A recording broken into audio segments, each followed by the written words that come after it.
यदि आप क्लास 12 का स्टूडेंट हैं और 2026 में इस बार बिहार बोर्ड इंटर का एग्जाम देंगे और आपको भी डर लग रहा है कि 2026 के एग्जाम में हम पास हो पाएंगे कि नहीं हो पाएंगे। आपका जो सपना था 2026 के एग्जाम में 400 प्लस नंबर लाने का, टॉपर बनने का, स्टेट में रैंक लाने का, लेकिन सपना जो लग रहा है ना कि सपना ही रह जाएगा, पूरा नहीं हो पाएगा और आपका तैयारी अभी कंप्लीट नहीं है और आपको भी पता नहीं चल रहा है कि एग्जाम में केवल 3 महीना का समय बचा हुआ है। तो इस 3 महीना को कैसे यूज करना है कि एग्जाम में एक बेहतर परसेंटेज आ जाए। तो मेरे भाई, मेरे दोस्त, आज का वीडियो भाई आप सबके लिए काफी स्पेशल होगा। मैं पूरा क्वेश्चन पेपर के साथ आपको बताएंगे कि 2026 एग्जाम के लिए अंतिम का जो समय है, अभी से आपको किन किन चीजों पे ध्यान देना चाहिए, कौन सा गलती नहीं करना चाहिए। एक टॉपर स्टूडेंट जो होता है अंतिम के समय में किन चीजों पे ज्यादा फोकस करता है कि उनका एक बेहतर परसेंटेज आता है, पूरा डिटेल में डिस्कशन करेंगे। और मेरे भाई, मेरे दोस्त, आपसे हम रिक्वेस्ट करना चाहेंगे, आप वीडियो को लाइक नहीं कीजिएगा, चैनल को सब्सक्राइब नहीं कीजिएगा, पर आपसे विनती है, बड़ा भाई होने की तरह आप वीडियो को शुरू से लेकर के अंत तक देखिएगा। एग्जाम में बाबू दिक्कत नहीं होगा। और हजारों स्टूडेंट 2025 में हम बच्चों को गाइड किए हैं, तो हजारों स्टूडेंट मेरे स्ट्रेटजी को अपनाए थे। हम जो तरीका बताए थे उस तरीका पे काम किए थे और उनका परसेंटेज जान करके आप चौंक जाइएगा। कई स्टूडेंट था जिनका मतलब मैं 400 प्लस वाले बहुत सारे स्टूडेंट था, किन्हीं का 450 नंबर था, किन्हीं का 455 था, किन्हीं का 460 था, किन्हीं का 440 था। और यदि आप इस तरह से आप परसेंटेज लाना चाहते हैं, इतना नंबर लाना चाहते हैं, तो मेरे भाई जो हम तरीका बताएंगे ना, इस पे आप काम करना स्टार्ट कर दीजिएगा। बाबू, एग्जाम में आप कितना भी कमजोर स्टूडेंट क्यों ना रहिए, आपको बेहतर करने से कोई नहीं रोकेगा, क्योंकि जो भी हम तरीका बताते हैं पूरा जेन्युइन तरीका बताते हैं और इसे यूज आसानी पूर्वक किया जा सकता है और बहुत ही आपको कम से कम पढ़ना है और पूरा 100% आपका रिजल्ट आएगा। तो मेरे दोस्त, मेरे भाई, चलिए आज की क्लास बिना टाइम का इन्वेस्ट किए मेरे दोस्त स्टार्ट करते हैं। बस आपसे एक छोटा सा रिक्वेस्ट है बाबू, आप मेरे चैनल पे नए हैं तो वीडियो को शुरू से लेकर के अंत तक जरूर देखिएगा। तो सबसे पहले बात करते हैं मेरे भाई, मेरे दोस्त के एग्जाम में केवल 3 महीने का समय बचा हुआ है, 3 महीने से कम समय बचा हुआ है। लेकिन आपके मन में क्या रहेगा, यहाँ पे आप मतलब घबरा गए होंगे कि इतना कम समय बचा हुआ, अभी से तैयारी कैसे करेंगे, उतना दिन नहीं पढ़े हैं तो इतना कम समय बचा हुआ है ना, तो आप पढ़ने से कोई फायदा है? कोई फायदा नहीं। और कई सारे स्टूडेंट अपना हिम्मत तो हार जाते हैं, लेकिन आपको पता है मेरे दोस्त कि क्या होता है, एक टॉपर जो आपकी क्लास के होते हैं, कोई भी पूरा साल बढ़िया तरीका से नहीं पढ़ते हैं। मतलब अंतिम का जो 2-3 महीना का समय रहता है ना बाबू, यही महीना में, यही समय में वे लोग अच्छा तरीका से अपना प्रिपरेशन करते हैं और एग्जाम में आपका बेहतर परसेंटेज आता है। और मेरे दृष्टि से भी देखा जाए ना कि अभी का समय बाबू आप सबके लिए ज्यादा इंपॉर्टेंट है और इस समय को यदि आप सही से यूज कीजिएगा, एग्जाम में बेहतर किया जा सकता है। आप लोग बोलिएगा कि भैया अभी से अंतिम के 90 से 80 दिन पढ़ करके एग्जाम में बेहतर किया जा सकता है, तो मेरा जवाब रहेगा 100% आप बेहतर कर सकते हैं, बस आपके अंदर जुनून होना चाहिए। तो सबसे पहले आप आप पे विश्वास रखिए।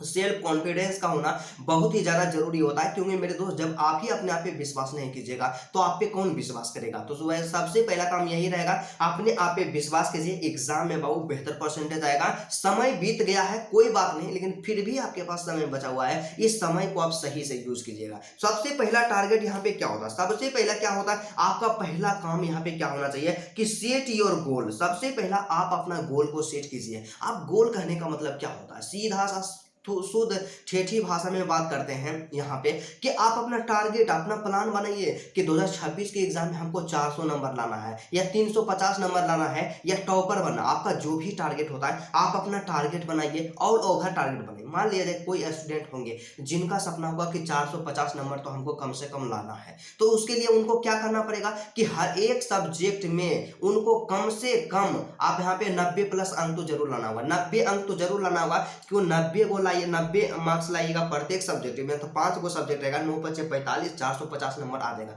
तो इस तरह से आपको स्ट्रेटजी बनाना है, अपना गोल को सेट करना है। उसके बाद आपको दूसरा काम जानते हैं क्या करना है जी, अपना सिलेबस को देखना है। क्या करना है, अपना सिलेबस को देखना है। आप सिलेबस को एनालिसिस कैसे कीजिएगा, 5 को सब्जेक्ट रहेगा, एक दिन आप क्या कीजिएगा, पूरा पढ़ाई लिखाई सब बंद करके 1-2 घंटा का समय निकालिएगा, अपना पेपर लीजिएगा और हिंदी में आपको क्या क्या पढ़ना है, इंग्लिश में क्या क्या पढ़ना है, फिजिक्स में कितना चैप्टर पढ़ना है, केमिस्ट्री में कितना चैप्टर पढ़ना है, सबका आप लिस्ट बनाइएगा। एक कॉपी में देखिए, हम क्या करते हैं, इस तरह से एक छोटा कॉपी ले लेते हैं और हम जो पढ़ते हैं ना इसी में नोट करते जाते हैं और मेरा जो भी गोल होता है इसमें हम लोग लिखते जाते हैं, अपना सिलेबस को इसमें लिखते हैं। तो इसी तरह से आप एक कॉपी ले लीजिएगा या आपके पास कोई भी कॉपी होगा उसमें लिख लीजिएगा कि हिंदी में कितना चैप्टर पढ़ना है, इंग्लिश में टोटल आप लिख लीजिए। अब यहाँ पे आप देखिएगा कि आपका कितना चैप्टर कंप्लीट है, कितना चैप्टर का ऑब्जेक्टिव याद कर लिए, कितना चैप्टर का सब्जेक्टिव बात कर लिए हैं, कितना चैप्टर आप पढ़े हैं, कितना चैप्टर पढ़ना बाकी है, कंप्लीट आप लिस्ट बनाइए। और जितना आपका बाकी रहेगा, जितना कंप्लीट हो जाएगा ना,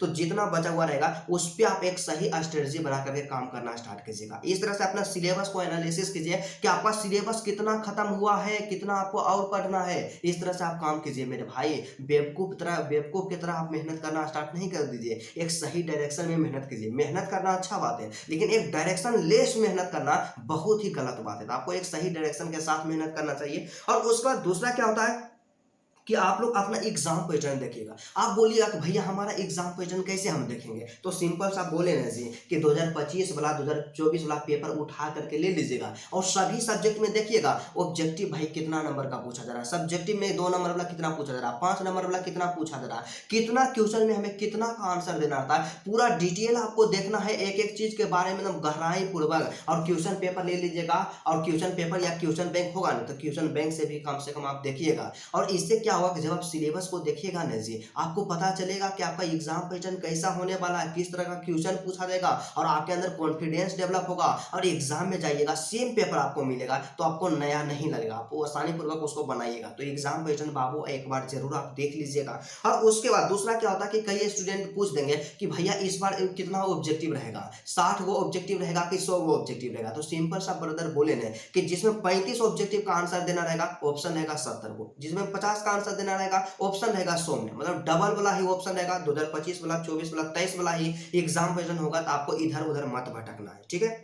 उसके बाद फिर क्या होता है ब्रदर जी कि आप लोग चौथा स्टेप में स्ट्रेटजी बनाइए। स्ट्रेटजी क्या बनाइएगा, आपको बताए ना कि ओवरऑल स्ट्रेटजी आपको बनाना है कि आपको कितना परसेंटेज लाना है, ठीक है। उसका दूसरा क्या होता है सब्जेक्ट वाइज स्ट्रेटजी आपको बनाना है कि भाई यदि हमको 450 नंबर लाना है तो एक सब्जेक्ट में आपको कम से कम 90 नंबर लाना पड़ेगा। तो 90 अंक कैसे लाएंगे, कैसे हम लोग हिंदी को स्ट्रॉन्ग करेंगे, कैसे हम लोग फिजिक्स को स्ट्रॉन्ग करेंगे, कैसे हम लोग केमिस्ट्री को स्ट्रॉन्ग करेंगे, इंग्लिश को कैसे बेहतर किया जा सकता है, टोटल A to Z एक एक चीज के बारे में आप जानिए, सीखिए और एक सही स्ट्रेटजी बनाइए। और कितना दिन में आपको सिलेबस कंप्लीट करना है। एग्जाम में हम बोले ना जी केवल आप 60 दिन मेहनत से पढ़ लेते हैं ना, एग्जाम में बाबू दिक्कत नहीं होगा। तो इस तरह से आप अपना स्ट्रेटजी बनाए। और आपको समझ में नहीं आता ना तो प्रत्येक सब्जेक्ट में हम स्ट्रेटजी वीडियो बना दिए कि इंग्लिश को कैसे स्ट्रॉन्ग करना है, आज ही वीडियो अपलोड किए। फिजिक्स में कैसे हम लोग 90 प्लस ला सकते हैं, केमिस्ट्री में कैसे 90 प्लस ला सकते हैं, सभी सब्जेक्ट पे एक एक वीडियो बना दिए हैं। डिस्क्रिप्शन में वीडियो का लिंक है, वीडियो को जाकर के देख लीजिएगा। उसके बावजूद भी दिक्कत होता है आप मैसेज कीजिएगा, कमेंट कीजिएगा,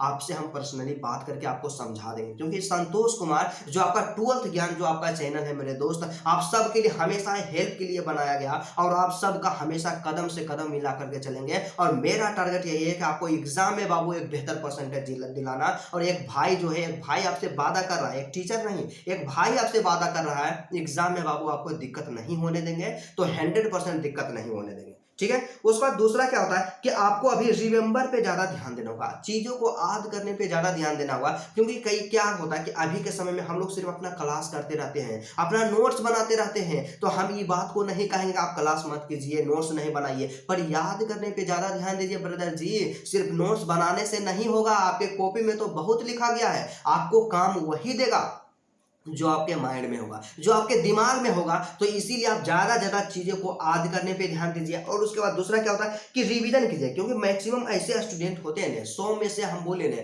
कि 90 ऐसे स्टूडेंट होते हैं जो याद भी करते हैं, क्लास भी करते हैं, नोट्स भी बनाते हैं, लेकिन वे रिवीजन ही नहीं करते हैं। और वही स्टूडेंट बोलते हैं कि भैया याद करते हैं तब भूल जाते हैं। बताइए आप जब रिवीजन नहीं कीजिएगा तब भूलवे नहीं कीजिएगा जी। तो रिवीजन पे बाबू ज्यादा ध्यान दीजिए। रिवीजन जो है सक्सेस का की है। जब तक आप रिवीजन नहीं कीजिएगा तब तक आप एग्जाम में बेहतर नहीं कर सकते हैं। तो रिवीजन पे आप ज्यादा ध्यान दीजिए। और रिवीजन करने का तरीका क्या होता है, सबसे पहला आप लोग जो आज पढ़े हैं आज का आज ही रिवीजन कीजिए, मतलब डेली रिवीजन कीजिए। और उसके बाद सप्ताह में 2 दिन का समय निकालिए, शनिवार और रविवार। एक सप्ताह के अंतर्गत या पिछला जितना भी आप पढ़े हैं 2 दिन कुछ भी नहीं पढ़िए, सिर्फ रिवीजन कीजिए। और रिवीजन आप जब तक नहीं पढ़िए कीजिएगा ना, एग्जाम में दिक्कत हो जाएगा, बहुत ज्यादा दिक्कत होगा। क्योंकि आपको पता होना चाहिए मेरे दोस्त कि आपको नया चीज़ को नहीं पढ़िएगा तो आपको दिक्कत नहीं होगा। जब आप रिवीजन नहीं कीजिएगा आपको भारी नुकसान का सामना करना पड़ेगा। तो आप लोग आज जितना पढ़े हैं आज का आज ही रिवीजन कर लीजिए और सप्ताह में 2 दिन का समय निकालिएगा, शनिवार और रविवार पिछला सबका रिवीजन कर लीजिएगा। यही स्ट्रेटजी होना चाहिए और हर एक टॉपर जो होते हैं बिहार बोर्ड का यही स्ट्रेटजी को यूज करते हैं। एग्जाम में बाबू आपको दिक्कत कभी नहीं होगा, अपने भाई पे आप विश्वास रखिएगा, ठीक है। उसके बाद अगला क्या होता है कि आपको ऑब्जेक्टिव को ज्यादा ध्यान देना, ऑब्जेक्टिव पर ज्यादा ध्यान देना होगा। जब तक आपका ऑब्जेक्टिव स्ट्रॉन्ग नहीं रहेगा ना जी तब तक आप एग्जाम में बेहतर नहीं कर सकते। आपका टारगेट होना चाहिए, अपने आप को चैलेंज दीजिए ना जी कि 35 नंबर का ऑब्जेक्टिव पूछा जाएगा ना तो 35 में 35 सही करेंगे। जहां 50 का पूछा जाएगा 50 में से 50 सही करेंगे। एकदम 100% अपने आप को ध्यान दीजिए और ऑब्जेक्टिव पे ज्यादा फोकस कीजिए। ऑब्जेक्टिव यदि आपका स्ट्रॉन्ग रह गया आप एग्जाम में बाजी मार दीजिएगा। ऑब्जेक्टिव पे ज्यादा कंट्रोल कीजिए और ऑब्जेक्टिव में एक भी नंबर आपका नहीं कटेगा। तो जितना आप बनाइएगा ना उतना में से आपको पूरा में से पूरा नंबर मिलेगा और सब्जेक्टिव में तो नंबर भी कटता है। तो ऑब्जेक्टिव पे आपको ज्यादा फोकस करना है। उसके बाद अगला क्या होता है कि ऑल सब्जेक्ट पे आपको बराबर ध्यान देना होगा, सभी सब्जेक्ट को आपको बराबर लेकर के चलना होगा। क्योंकि देखिए आपको एक एग्जांपल के द्वारा समझाते हैं कि एक मेरा भाई था, उसको मैथ पढ़ने में बहुत अच्छा लगता था तो ये मैथ पे वो बहुत ज्यादा ध्यान देता था। तो मैथमेटिक्स में उनका जानते हैं 98 नंबर आया, 98 नंबर आया, लेकिन ऑल ओवर उनका परसेंटेज के बारे में बात करें तो केवल 350 नंबर आया। आप बताइए कि जो लड़का का मैथमेटिक्स में 98 नंबर आया क्या वो पढ़ने में कमजोर होगा? पढ़ने में कमजोर नहीं होगा। तो कहने का मतलब क्या होता है कि उस लड़का का गलती क्या था कि एक सब्जेक्ट पे ज्यादा ध्यान दिया और बाकी सब्जेक्ट को छोड़ करके छोड़ दिया, उस पर ध्यान ही नहीं दिया। तो आपको बेहतर करना है ना ब्रदर जी, तो सब सब्जेक्ट पे आपको बराबर ध्यान देना होगा। और यदि आप मान करके चलिए कि सभी सब्जेक्ट में आपका 80 नंबर भी आएगा तो ऐसे भी आपका 400 नंबर हो गया। तो सब सब्जेक्ट पे बराबर ध्यान देना होगा। सबका एग्जाम में जो होता है वेटेज बराबर होता है और सब सब्जेक्ट को स्ट्रॉन्ग कीजिएगा तभी आप एग्जाम में बेहतर कर सकते हैं। तो किसी एक सब्जेक्ट पे ध्यान नहीं दीजिए, जो सब्जेक्ट ज्यादा कमजोर है उस पर ज्यादा ध्यान दीजिए और जो सब्जेक्ट कम कमजोर है उस पर कम भी ध्यान दीजिएगा तो कोई दिक्कत नहीं होगा, ठीक है। और उसके बाद फिर अगला पॉइंट क्या होता है कि क्वेश्चन बैंक। क्या क्वेश्चन बैंक को जानते हैं? अभी आप बेस बना करके तैयारी कीजिएगा। आप लोग हमेशा पूछते रहते हैं कि भैया एग्जाम में क्वेश्चन लड़ेगा कि नहीं लड़ेगा, गेसिंग क्वेश्चन दे दीजिए। तो जानते हैं गेसिंग क्वेश्चन हम भी देंगे, तो कहां से देंगे? कुछ क्वेश्चन बैंक से रहेगा। तो क्वेश्चन बैंक को आपको आधार बना करके तैयारी करना है। क्वेश्चन बैंक को कभी भी स्किप नहीं करना है और क्वेश्चन बैंक से एग्जाम में क्वेश्चन हर एक साल 50 से 60% टकराता है तो 100% टकराता है, ठीक है। उसके बाद क्या होता है अगला सबसे लास्ट पॉइंट, आप लोग अपना हैंड राइटिंग पे ध्यान दीजिएगा। क्या होता है कि मेरा देखिए पर्सनल गलती हम बता रहे हैं, मेरा हैंड राइटिंग जो था बहुत अच्छा था लेकिन मेरे अंदर लिखने का जो होता है ना मतलब बहुत स्लो हम लिखते थे। और एग्जाम में जाते हैं तो आपको पता होगा कि एग्जाम में क्या होता है, जैसे मेरा पास हिंदी का किताब है तो हिंदी का क्वेश्चन पेपर है तो लास्ट में रहता 5 नंबरिया क्वेश्चन रहता है। तो जानते हैं आपका स्पीड जब नहीं रहेगा ना तो 5 नंबरिया क्वेश्चन प्रत्येक सब्जेक्ट का एगो नहीं तो 2 छूटबे करेगा। और ये मान करके चलिए कि प्रत्येक सब्जेक्ट का एगो 5 नंबर वाला छूट गया तो 5 गो सब्जेक्ट है तो 25 नंबर तो ऐसे आपका कट जाएगा जी। बताइए कितना दुख की बात है। तो आपको हैंड राइटिंग पे अभी से ध्यान देना होगा, लिखने का प्रैक्टिस करना होगा, आपका लिखावट सुंदर होना चाहिए और उसके साथ ही साथ स्पीड होना चाहिए। जब तक स्पीड नहीं रहेगा एग्जाम में आप बेहतर कर ही नहीं सकते। तो मेरे भाई मेरे दोस्त यही सब पॉइंट्स था जिस पे टॉपर ध्यान देता है और एग्जाम में बेहतर करता है। और मेरा आपसे यही रिक्वेस्ट रहेगा जितना चीज आपको बताए ना जो भी बातें आपको बताएं उस पर आप काम करना स्टार्ट कीजिए, एग्जाम में दिक्कत नहीं होगा। और आप सबके लिए एक और जरूरी नोटिफिकेशन या भी इंफॉर्मेशन है कि यदि आप हिंदी का नोट्स नहीं बनाए हैं, आपका किसी भी तरह से नोट्स हिंदी का नहीं बन पाया है तो हिंदी का जो नोट्स होता है ना पूरा किताब का आपका नोट्स जो रहेगा केवल आपका 50 रुपया में दिया जा रहा है। क्या केवल 50 रुपया में दिया जा रहा है। और आपका चाहे प्रोस सेक्शन हो या पोएट्री सेक्शन हो, चाहे 2 नंबर वाला क्वेश्चन हो, चाहे 5 नंबर वाला क्वेश्चन हो, चाहे एक्सप्लेनेशन हो, सबको डिटेल में वहां पे इंक्लूड किया गया और केवल 50 रुपया में आपको हिंदी का नोट्स मिलेगा। और यदि आप नोट्स लेना चाहते हैं तो यहाँ पे नंबर नीचे में शो कर रहा होगा 9113177288। इस नंबर पे आप लोग कांटेक्ट कीजिएगा, व्हाट्सएप कीजिएगा, 50 रुपये का पेमेंट कीजिएगा। और 50 रुपये भी पेमेंट आपसे जानते हैं कहाँ ले रहे हैं, एक गुरु दक्षिणा के रूप में ले रहे हैं। क्योंकि फ्री में भी कोई भी चीज देंगे ना मेरे दोस्त तो आप उसका कदर नहीं कीजिएगा। और नोट्स बनाने में ब्रदर जी थोड़ा सा मेहनत लगता है तो 50 रुपया कोई ज्यादा चीज नहीं है, ज्यादा अमाउंट नहीं है, बहुत ही अफोर्डेबल अमाउंट है। उसको पे करके आप अपने भाई को सपोर्ट कर सकते हैं। और यकीन मानिए जो भी भी पेमेंट आएगा ना आप सबके स्टडी में ही यूज करेंगे। तो 50 रुपया का पेमेंट करके आप लोग नोट्स को जरूर लीजिएगा। और नोट्स लेने का फायदा क्या रहेगा कि एग्जाम में आपको नोट्स बनाना ही नहीं पड़ेगा, पूरा नोट्स बना हुआ रहेगा, आप उसको सिर्फ आप याद कीजिएगा, उसको सिर्फ आप रटिएगा। और नोट्स जो बनाएगा ना इतना बेहतरीन तरीका से डिजाइन किया गया है कि आपका एक भी ऑब्जेक्टिव नहीं छूटेगा, ना आपका एक सब्जेक्टिव छूटेगा, ना ही आपका 5 नंबर वाला क्वेश्चन छूटेगा, कुछ भी नहीं छूटेगा। आप हिंदी का नोट्स ले लीजिए, एग्जाम में बाबू आप गर्दा उड़ा दीजिएगा। और वही बात करते हैं आप सबके लिए। देखिए यहाँ पे क्या होता है कि केमिस्ट्री का फिजिक्स का आपका पूरा चैप्टर वाइज फॉर्मूला कंप्लीट करवा दिया। इसमें क्या होता है कि हैंड रिटेन रूप में लिखे और आपको यहाँ पे थोड़ा सा दिखाने का प्रयास करेंगे कि आपका एक एक चैप्टर का सॉल्यूशन करवा दिएंगे, पूरा चैप्टर जितना है ना सबका फॉर्मूला अपने से खुद से लिखे। और यदि आप ये फॉर्मूला नोट्स को लेना चाहते हैं तो केवल 25 रुपया आपको देना होगा, 25 रुपया पेमेंट करना होगा। और 25 रुपया आपको बहुत कम लगता होगा, बहुत ही कम है, लेकिन आप थोड़ा सा सपोर्ट कीजिएगा, आपके भाई आपके लिए बेहतर करने का प्रयास करेगा। और यदि आप फॉर्मूला लेना चाहते हैं ना मेरे दोस्त, आप लोग मैसेज कीजिएगा, कॉमेंट कीजिएगा, आपको नोट्स दे दिया जाएगा। व्हाट्सएप जो ग्रुप है, ग्रुप में ज्वाइन हो जाइएगा, आपको दिक्कत बाबू नहीं होगा। तो चलिए, मुझे उम्मीद ही नहीं बल्कि पूर्ण विश्वास है आप 100% समझ गए होंगे कि अभी से अपना प्रिपरेशन कैसे करना। और यदि आप अपना नोट्स लेना चाहते हैं, नंबर मेरा नीचे में लिखा हुआ होगा, उस नंबर पे व्हाट्सएप कीजिएगा, आपको नोट्स बिल्कुल दे दिया जाएगा। तो चलिए बाबू, आज की क्लास यहीं तक रहता है, फिर आपसे मिलते हैं नेक्स्ट वीडियो में आप नेक्स्ट टॉपिक के साथ। तब तक के लिए